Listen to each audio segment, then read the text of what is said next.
You are Locked On Texas Tech, your daily podcast on the Texas Tech Red Raiders. Part of the Locked On Podcast Network, your team every day. Great to be with you again on Locked On Texas Tech on the Locked On Podcast Network, your team every day, always free and available on YouTube or anywhere you get podcasts. And thanks as always for making us your first listen. Today's episode brought to you by FanDuel. And right now, new customers can get $200 in bonus bets when your first $5 bet hits. So download the app or head to FanDuel.com to get started and bet with FanDuel, official partner of the NBA. With the only Chris Level, I'm Casey Cowan. Chris, great to be back with you, kicking off another week. And we do it in sort of a similar vein to what you commented on last week when you mentioned how fun it is to have a reason to talk hoops in mid-June. Not an exercise that we're necessarily accustomed to historically, but we got another reason to kick it off and talk the same thing, because when you and I were last together, or since you and I were last together, we've had some interesting news come across the wire as it relates to another stout addition to Grant McCasland and the Red Raider men's basketball program's schedule coming up just around the corner. This in the form of a date with Arkansas. We'll talk a little bit about that matchup. I want to talk big picture with you as far as the schedule overall in comparison to what we've seen in the past, and also some of the logistics as to why this type of thing is happening right now. Is it related to competitive success? Is it simply a vision from Grant McCasland as to what he wants his non-conference schedule to look like? So a few different things that we will tackle here today, but man, we thought we were already cooking in some high cotton. I'm mixing analogies there. Don't cook in a cotton field. Doesn't make sense. You're going to have some fibers in the pan. Even without this addition, we've been talking about, whoa, this one of the saltiest ever. And it's gotten even saltier since we were last together, Chris. Yeah, and this I wasn't certain that they were going to go with an extra bigger game, high profile game, but this is about as good on paper as a non-conference schedule as I've seen in all my years of doing this for Texas Tech basketball. And I think that you kind of touched on it. I think this is case by case basis, and this is very specific in its reason.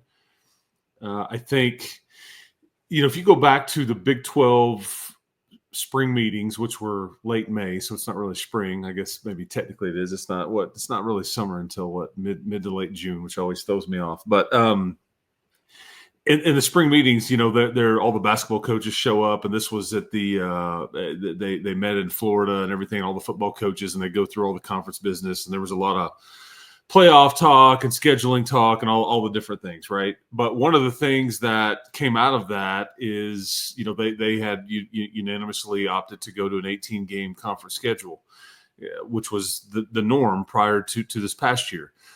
And I heard an interview that Brian Thornton did on behalf of the Big 12. He's basically in charge of Big 12 men's basketball for the Big 12 conference. Like, that's his. He reports directly to Commissioner Yormark, but that is his. So any rules changes, scheduling, just whatever, officiating, all the stuff, it falls under him. But Brian Thornton basically said, we have told our coaches that, because of an 18-game schedule, there are some things that you need to do. This is kind of on you guys, and you do what you want. But what we saw last year, why did the SEC get 14 teams in the NCAA tournament, and the Big 12 only had 7 or 8, I guess it was. And it's because, and he was very specific. He's like, because it's what the SEC did in November and December. That's what created the difference. And they not only did it, or they played games, but they did well. And the Big 12 did not. And we kind of mentioned that last year, that there was a bit of a price to pay. I don't know if Texas Tech necessarily paid it. Maybe that was a difference in one seed line.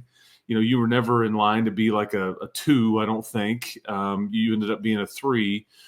But there was some tiebreakers right there. And you losing to, the first game up in Brooklyn, you losing to A&M, you not necessarily having too many other But the win in Houston made up for it. The win in Allen Fieldhouse made up for it, and you were able to kind of overcome because you went 15-5 in the conference. But no, this is very intentional. But Brian Thornton basically said to the group, "Are you trying to schedule to make the tournament, or are you trying to schedule to be a top seed in the tournament?" And those were vastly different things.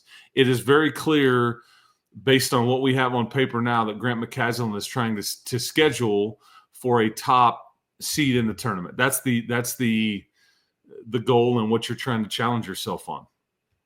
So that's one thing I guess I actually left off my list of reasons as to why this is kind of coming together. Some lessons from recent history or some direction from the Big 12 office, also something to be considered. When Grant McCasland arrived, did you have a feel that this was a head coach that was really interested in challenging his team in the non-conference portion of the schedule? Was there any specific direction or just kind of a blank canvas? I think things change. I think expectations change. I think we are all in the midst of the adapt and thrive era, or try to thrive, right? And I think I don't know if he would say this like in this way, but I think that with the money spent and the investment into men's basketball, there is a responsibility to test it and to test yourselves and to put your best foot forward and not be shy about embracing some of these games. And I think Grant would tell you that his experience at Dickies Arena in Fort Worth last year was, even though you came up short, he got a great taste, and the program did, of what a neutral site environment could look like, that, and like, why not play to that more often? And so I think it's interesting that you go to, because this is going back to the Bob Knight playing in American Airlines Center. That was going to be an annual thing, and it was for several years. I think, ironically enough, Arkansas was a part of that. I think Iowa was a part of it, and Steve Alford. Go Google that interview between or with Bob Knight and Steve Alford when they were supposedly having problems, and the ESPN guy that led into that game. I think he played Stanford there one year. I'm trying to remember who else, but it was always in mid-December, and it was meant to play to the fan base, because that's where most Texas Tech alumni lives, is in the Dallas-Fort Worth area. That's where most of the statistics show. That's where most of your alum are there, and in that general area. And so you're going to play back-to-back games there and back-to-back weekends on a Sunday, then a Saturday. And it's the time of the year where you're kind of, classes are out, but you're kind of kicked out of your arena because of graduation ceremonies and all those things. So you're always looking for opportunities. And the Met, who doesn't win here probably is the Lubbock fan. That's the, like, you're going to get an Illinois game.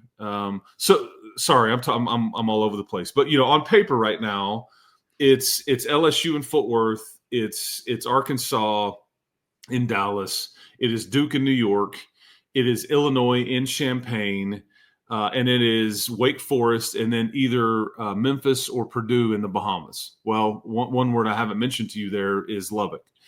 You're going to get Wyoming in Lubbock. You're going to get Sam Houston in Lubbock, and there's a few, New Orleans, I think, is one. There's some games that haven't been announced yet.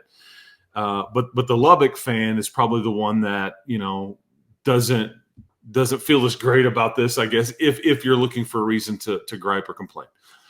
You will get an Illinois game at home the following year, and the Metroplex fan probably, that they ultimately, I think, can feel pretty good about that 1 week in December when you can just kind of set up shop and spend some time at two really, really good arenas and watch your team play in back-to-back weekends, which would be a lot of fun. But you ask about like his intentions. I think that you have this advice from the Big 12 Conference. You have 2 fewer conference games, and then on paper, by all accounts, you have, regardless of what else is added to it or not added to it, you're still, but what most think is a top 10-ish team. Okay, and I think that Grant has been I think his comment in one of his last media availabilities was, we want to test ourselves. We want to put these guys in challenging positions, and it will only help us. And these are the games, Cowan, that – First, today's episode brought to you by Monarch Money. Ever check your bank account and wonder, where did all the money go? Between dining out, online shopping, and entertainment, it can be easy to lose track. That's where Monarch Money comes in, your personal CFO, giving you full visibility and control over your finances. Monarch Money isn't just a budgeting app, it's a complete financial command center. You can track all your accounts, investments, and spending in one place, so you stop just managing your money and start building wealth. You're going to love the all-in-one convenience. Instead of juggling multiple apps, you can use Monarch to check your finances, track spending, and even plan long-term goals. So take control of your finances with Monarch Money today. Use our code LOCKEDONCollege at monarchmoney.com for 50% off your first year. That's monarchmoney.com and our code LOCKEDONCollege for half off your first year. And these are the games, Cowan, that if you don't win them all, it's okay. And if you, and by just virtue of playing them, it helps you. And if you lose it, it doesn't crush you at all. You need to win some of them and try to win them all, surely. But this is like people wondered about Kansas last year. They were a great example. They were very mediocre in the Big 12 conference. I think they finished 7th or 8th or 6th or something around that. It was just very, but in November, December, they beat. I think they beat North Carolina. They beat Michigan State. They may have beaten Duke, or they played Duke, but they had just and this is fairly normal for these guys. They really test themselves in the non-conference, and they won enough of those to where it was making up for a lot of, falling short in the Big 12 conference. Because again, the committee will tell you, it doesn't matter whether you win a game on February the 15th or November the 5th. They count the same. And where was this game? Did you win on the road? Did you win at home? Was it neutral site? I mean, there's all this criteria in place, but I just gather that Texas Tech is certainly trying to put their best foot forward here and challenge themselves and, get themselves ready and try to schedule for a top seed in the tournament. I do want to circle back to the Lubbock component and sort of the inner workings of getting a home and home series established like you have done with Illinois, and you'll have them coming back to town in a couple of seasons. But I was curious just sort of how you feel about the neutral site aspect of this, because from a football standpoint, I'm sort of the over my dead body method. That's do not take away a game from Lubbock. And we've tried this. We've got terrific proof as to what that actually looks like between Texas Tech and Baylor. Basketball just feels totally different because there's so many more games, obviously. So I think it just hits me a little bit differently. I don't know how you feel about stepping away from your home floor in a non-conference, but I think there's a big difference where with football, I feel very much in opposition to doing that kind of thing, conference or non-conference.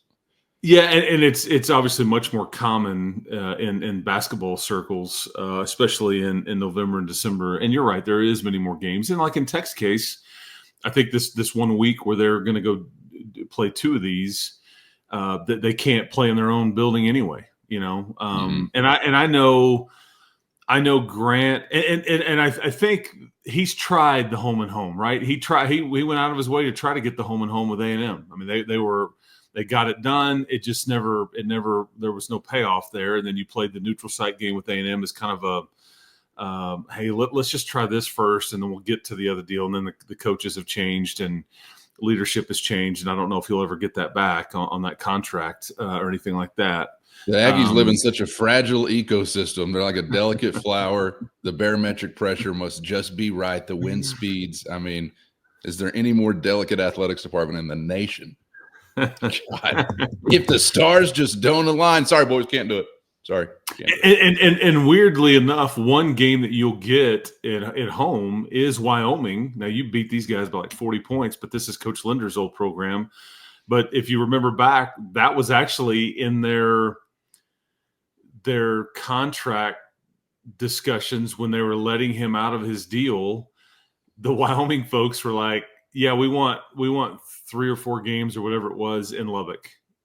okay. I mean, so yeah, like that was just part of the deal. Last year it was like a 90 something to 40 something or something. It was ugly.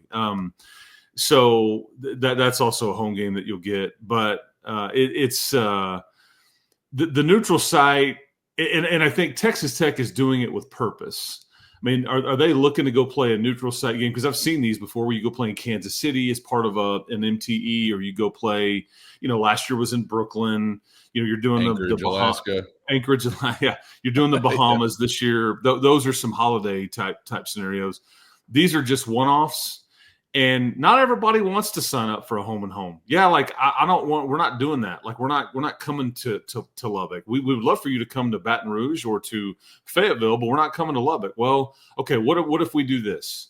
And so I think, and the neutral site games are also important because I think that there's something to be said about the NCAA tournament being neutral site games.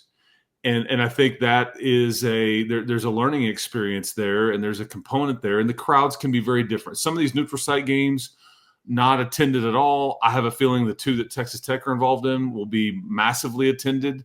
Yeah. I don't think you'll see many LSU people there in Fort Worth at all, but you'll see nearly a full crowd in Dickey's Arena from the Tech folks. And then I'd be willing to bet you that crowd in Dallas will be quite spicy and maybe half and half. Arkansas, I mean, I grew up, we talked about this on a recent episode, or maybe it was a Matador Mob overtime edition, but, arenas that we miss, and Reunion Arena was one of mine. And I used to go to the Southwest Conference tournament in Reunion Arena all the time, and they used to call it Barnhill South.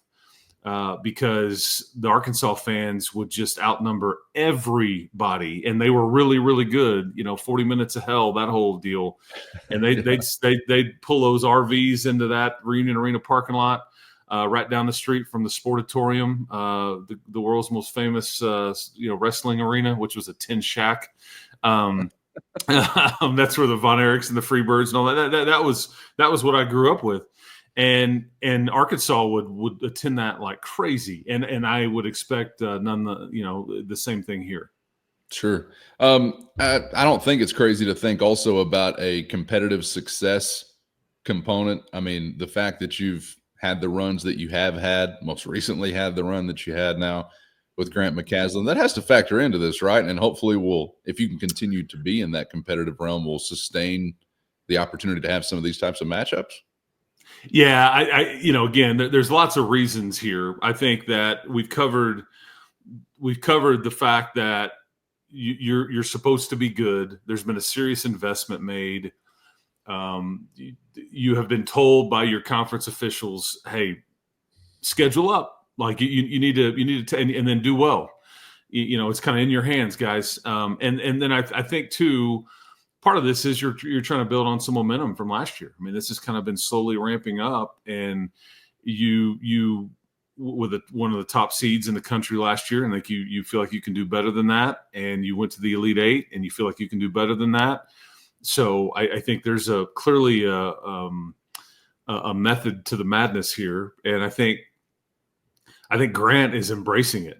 I mean, I think they've absolutely embraced it. The donors have embraced it, and even you've heard this like I have, because people have been asking about, and the reason I'll bring this up, people have been asking about baseball. Hey, softball's got a donor, football's got a donor. Not real sure about men's basketball, where that's all coming from. But does baseball have a donor, like sports specific, right? And I think that it needs to be mentioned that some of the people that get labeled as football donors, they have heavily invested into men's basketball too. Yeah. People need to understand that, because it is one of very few things on a campus that moves the needle. It generates revenue. It creates this picture of increasing enrollment. It's the Doug Flutie effect that everybody reads about and talks about, where there's just a few, and maybe softball did that too. I don't know if it could do it at the level of men's basketball, certainly not what football could, but brand awareness and all that. Anyway, bottom line is there's been some investments made by people that you go, man, I just thought they were helping out the football program. No, there's been some of these folks that have helped out football and men's basketball, and then very specific about doing that. And I think that's worth noting. I mean, given what you've got in the Big 12 and who you're getting twice in league play, which you don't know until you know, and some of this stuff is set up prior to that knowledge, I guess. It's got to be one of the best schedules in the country. Top 5, top 10. I mean, I know there are some gauntlets out there, so I'm not telling you it's the best, but it's got to be on the short list of toughest out there, doesn't it? I still think these are difficult games, but like you're not going to get a lot of credit for the LSU game. They weren't very good. Like the Wake Forest game, they won 20 plus games last year. They didn't go to the tournament, I don't think. But like if you end up playing, but like Illinois is a top 25 preseason team. Duke certainly is, maybe even top 10. Arkansas, I think, should be very, very relevant. And you factor that in with what we already know, as you pointed out, is Houston will certainly be. You're going to get 2 games against those guys and 2 games against BYU. Yeah. Like your Cooper Flagg from last year, that kid's playing for BYU this year. He's going to be thought to be the number 1 pick in the draft. That'll be a likely one and done type player for BYU, and so you'll get him in Lubbock. And I think he's an unquestioned AJ DeBonsa, one of the top prospects that we will have seen in the last decade. That's the kind of chatter that you're getting, and you're going to get a first glimpse of him in Lubbock, and then obviously you have to go see up in Provo, all that too. So, yeah, I think it certainly has a chance to be like top 10 or 15 schedule in the country, and some of it is out of your control. Like you don't know how some of these teams, regardless, yourself included, you think you are going to be very relevant and all that, but you just ultimately don't know. I mean, injuries come into it and all this other stuff. So, but I think you are trying. There is no doubt that you have made an attempt to really test yourself, put yourself into national conversations, widen home plate a bit on. If it doesn't go well, you're not going to get hit with it and punished with a lot of, yeah, man, they're just really average. Well, look who they were playing. I mean, and I think that's worth being mentioned as well. Before we get out of here, Chris, I did want to circle back to the Illinois home and generally the thought of, what worked out between those two parties to make this possible. Is there something, or are there things Tech can do to make more of these possible in the future? Does it draw back to being competitively successful? Is that maybe the best thing you can do? Because you've already got one of the best arenas in the nation. We got this spot out here where airplanes land and you're like 10 minutes away from the building. They just come in and out all day long, every day of the year. What worked out for those two parties? And is there anything you feel like is in Tech's control that could make more of these possible in the future? Or is it just about good timing? I think generally speaking, I think generally speaking, I think the home and home maybe become more of a thing and more present in this era of college basketball. I think some of the MTEs out there are I think that's a cottage industry that in some ways, well, it depends on who you talk to. So some would say that business is struggling a bit. We're having a hard time sponsoring these or having an interest in these and whatever. And certainly with some of these leagues, like expanding their conference schedule, it made that the need for those a little bit less. Now the Big 12 is obviously kind of adjusted, but there's still plenty of these available. You want to go to Brooklyn or Vegas or the Bahamas or Maui or whatever. I mean, they're all a lot of them still there. I don't think there's quite as many as there used to be.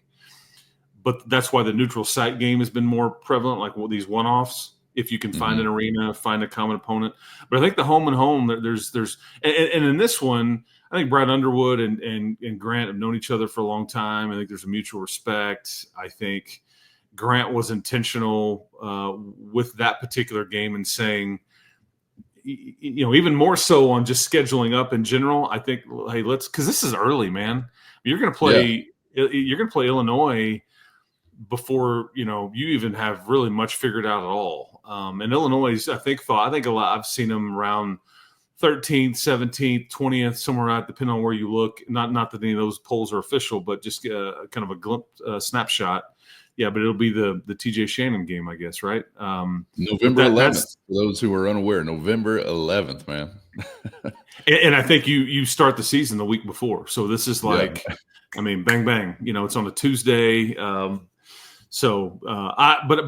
think you'll be on the lookout for more home and homes, and it wouldn't surprise me if even next year you set up a scenario to where you play another home and home, and you play the road game first again, because you're getting Illinois back, and potentially kind of look at it that way. Like, let's just try to find one, a Power 4 type, and let's keep it going.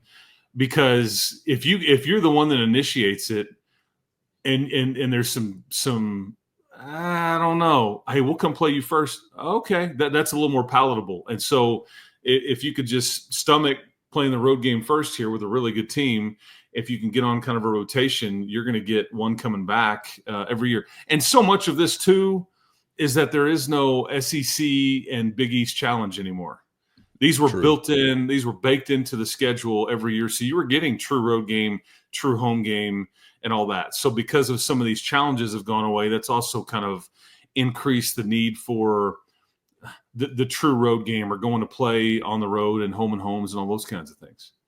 And we'll see how it works out. We're only early on into this, but I think I might like to take our chances from like a fan standpoint or entertainment standpoint with Texas Tech trying to find some of these matchups, as opposed to the SEC or Big East challenge kind of framework, where it was very, very rare that Tech was going to get slotted into something that was a marquee type of matchup, at least from a TV or a ticket buying standpoint. We get Kentucky in the house once upon a time. We had Bruce Pearl and Auburn back before they were Bruce Pearl and Auburn as they are now. I don't even remember if that was an SEC challenge or just a one-off, but it was. There have been some, but I kind of am like, all right, let's roll the dice with Tech trying to dig something up and see what Grant McCasland can find. You may wind up over a number of years better off. Again, just from a purely entertainment standpoint. And people may have forgotten this, but back, like, I think Pat Knight did a home and home with University of Washington. I know Washington played here. I know that he did. Isaiah Thomas was on that team. I think that's right. And I think under Tubby, I think they had a home and home with Arizona. I think they had a home and home, I want to say, with Arizona State. I know these teams. I remember going to Tempe, and I remember going to Tucson, on those trips. And I know Arizona played here, and I know Washington played here. I think maybe Arizona State did, but this used to be much more common. And now we look at it and go, whoa, okay, because there's just so many MTEs, or there's so many neutral site games that maybe there's not even need. Because there's honestly times, and if not for the Illinois game, you wouldn't play any game up until your conference schedule. You would have never, your first conference road game would be your first true road game of the year. That's pretty common. And it's crazy to think about, but that's just the reality of the way everybody was doing it. So, yeah, I'm fired up for the Illinois home and home. I think that's great. I hope that some of those kind of keep going, and we'll kind of see what happens, I guess, as we. And again, it's a case by case basis. Again, if you're going to be relevant, if you're going to be doing this, you're going to be doing that. I think there's a level that you want to, but this was clearly intentional here with this particular edition of your team, based on what you think you've got, based on how you want to test them. And instead of like, I don't know if we'll be ready for that, you're just jumping into the deep end of the pool and saying, let's go, boys. I think you're ready. I mean, a whisper away from the Final Four. You've been a program that's been in some relevant, to say the least, kind of air, even amidst a couple of coaching changes. So you should be in these types of settings. And, man, it's really exciting to think about. It's going to be a fun ride. And if Grant McCasland is watching, I dare you to cook something up that has us interested in basketball news in mid-July. Let's see what you got left in the tank. I didn't have it on my bingo card to be talking so much hoops in June, but I guess we've also still got maybe some roster decisions to be made that we could be circling back to for some exciting hoops news as we continue to roll through the summer. So stay tuned out there. And, of course, get subscribed on YouTube or anywhere you get podcasts. so you never miss an episode. Chris, great to be back with you, man. Appreciate the time. Enjoyed it, and just getting started for the week. So we'll see you for the next one. Yep. Buckets, man. That's what we're talking here from deep. So keep hope alive. We'll keep talking hoops as long as there's hoops to be talked. And right now, certainly so. So we'll hopefully everybody gets their week started off right, and we'll talk to you next time. That's right. Cal begging for another matchup. He's going sleepless at night. He can't live this one down. Sure, we'll extend a helping hand. Fine. For Chris, I'm Casey. Thanks as always for being out there. And thanks to the everydayers in the Matador Mob. Hit the show notes and find a link to a free 14-day trial. That's your direct line to Chris and myself with a one-on-one text sent straight to your phone. Thanks as always for the time and for being out there. And we hope to see you back for the next round on Locked On Texas Tech.